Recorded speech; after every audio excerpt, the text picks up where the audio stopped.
మీ అందరితో కూడా నేను చెప్పేది ఒకటి, రేపొద్దున వైఎస్ఆర్సీపీ పార్టీ వచ్చిన తర్వాత, అధికారంలోకి వచ్చిన తర్వాత, జగన్ 2.0 స్టార్ట్ అయిన తర్వాత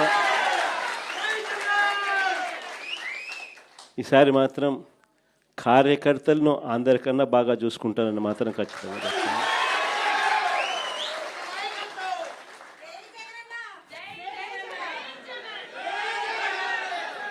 కానీ ఈసారి మాత్రం ప్రతి సంక్షేమ కార్యక్రమం కూడా మీ ఆధ్వర్యంలోనే, మీ చేతులతోనే జరిగిస్తానని కూడా చెప్తాను. కానీ మీ అందరికీ కూడా ఒకటే రిక్వెస్ట్ కూడా చేస్తాను, రిక్వెస్ట్ కూడా చేస్తాను. ఎప్పుడైనా కూడా పేదవాడికి మాత్రం మనం తోడుగా ఉండాలి అన్నది మాత్రం ఎప్పుడూ కూడా గుర్తుపెట్టుకోండి అని చెప్పి మాత్రమే రిక్వెస్ట్ చేస్తా ఉన్నా. అది మాత్రమే నేను మిమ్మల్ని అందరినీ ఖచ్చితంగా కోరుతా.